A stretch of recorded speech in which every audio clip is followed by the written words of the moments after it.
I don't know how I got these scars. Yeah, exactly. It's very Joker-like, but it looks like the original Crow director Yeah. had something to talk about today, and you Yeah, probably Alex read this. Proyas. I haven't Yeah. read it, but I heard that I heard his basic statements, and I think he agrees with most of the fans that it should just be left alone. Yeah. Oh, I think we all do. I think before they even started making this, I think we said so. But let me read a little bit from the story real quick, and we'll get the audience reaction as well. But so it sounds like the original Crow director says fan backlash to remake speaks volumes. And what are they talking about? Well, I'll show you in just a moment because I took a screenshot picture. But he says Brandon Lee died making it, and it was finished as a testament to his lost brilliance and tragic loss, says Alex Proyas. And I think I agree with him. He spoke out about the backlash, and we'll get to that, guys. It's pretty significant. He says, "I really don't get any joy from seeing negativity about any fellow filmmakers, uh, and I'm certain the cast and crew really had all good intentions, as we all do in any film. So it pains me to say any more on this topic, but I think the fans' response speaks volumes. The Crow became an infamous part of film history due to the onset death of its lead star, Brandon Lee, was fatally shot by a prop gun during filming. Lee, the 28-year-old son of martial arts legend Bruce Lee, plays a musician who is brought back from the dead to seek vengeance upon the gang that murdered him and his fiancee. So basically, the same story we're going to see in this upcoming film. So Lee was killed in the final days of shooting on the film, which was completed with the use of stunt doubles and digital editing. In fact, some very fine work with very little to work with way back then. Tom, I think you'll probably agree and add more to that here in a moment. But obviously, it was a terrible tragedy, and it's definitely something that we've always had in mind through making of the film. Sanders said, "This is, of course, the new director, Rupert Sanders, of the new release, available in June."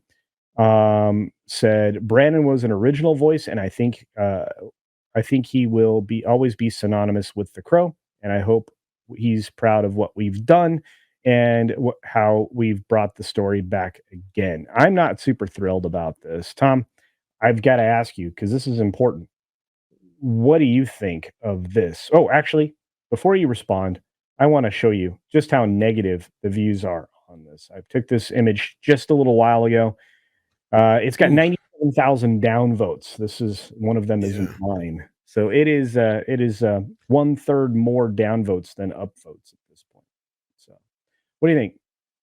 Yeah. I mean, I'm not surprised. I mean, this is about as dumb as remaking Ghostbusters with women, right? I mean, maybe even dumber. Uh, Yeah. Nobody asked for this. The sequels have never been well received. The original film has grown in its iconography over the last, 2 decades or 3 decades, as we've talked about before. Oh, indeed. It makes it very difficult to do something like that again. It's hard when it's so iconic, right, Tom? I mean, it's it's Exactly. Yeah. it's absolutely wild, and I say that as I bring in our other guest host today. It's Nick from Echo Base Network. How are you, sir? Hey, doing good, guys. How you guys Uh, doing? We're talking about the hate for the Crow, my friend. Oh man, it's getting trashed on. Well, Nobody is interested in this movie. yeah, well, can you blame him? Can you blame No, him? not at all. No, no. And it's nice to have you awake early in the day. Oh my goodness, privileged to have Well, you here. I mean, hell, I've been working for over the past hour, so All right. Okay. Well, thanks for popping in. Of course, we're reacting to the story that the original director was not super excited about this film's remake. So, I mean, well, who would be? yeah, and you've seen the trailer because we talked about it what a week ago or so. Yep, yep. Yeah. Do you have any thoughts about the backlash? Do you agree with his sentiments?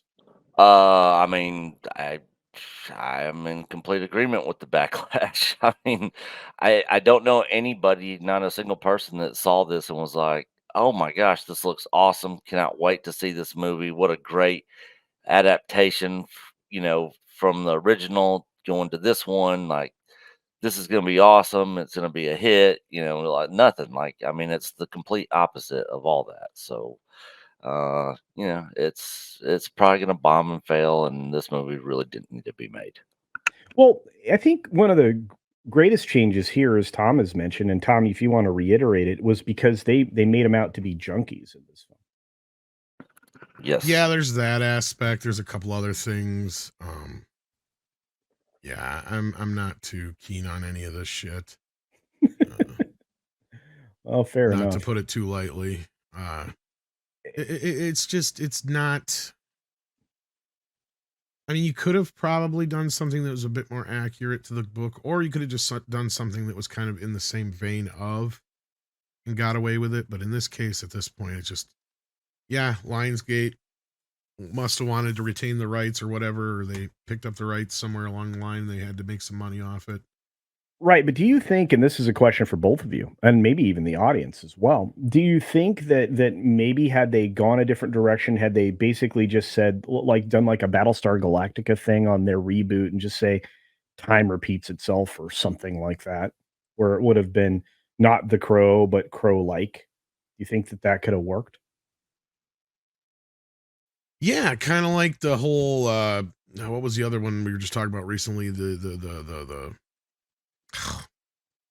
one with Jake Gyllenhaal, Roadhouse, Right. right? Yeah. Oh yeah, yeah. Like it's like you see the trailer and it's like, this is far enough away from the original that if they had just done their own thing, like just in the same vein, I don't think we'd be talking about it the way we were. Same kind of thing here. If you just come up with your own thing, maybe, but yeah, Yeah. I just yeah, What yeah, do I you don't see think, the Nick? point in it. You Personally, I would have probably been more interested in it if it was a continuation from the original, and there was some sort of tie-in to the original, where Eric Draven was mentioned. There was some sort of link to the original movie. Some sort of connection there, but it was more of like a far off in the future from the original sequel to the movie, where Mhm. they did something new, but there was still a connection to the original film, to where it kind of honored that original movie and the characters in it. Um, I personally would have found it maybe more interesting to check out. Yeah, I don't know, and that's the next question, and I'm compelled to see this film for a lot of reasons, but I'll ask you gentlemen, are you gonna see the movie? I'm not I gonna might just to see it, but I'm not gonna pay money to go see it in the theater, but yeah, I will check it out. I have that's a other ways question. of seeing it without paying to go to the theater and see it. Fair enough. Fair enough. I will probably give them my money just to go see it, so, I like doing things legitimately, but I was so surprised by the number of downvotes. Maybe I'm not.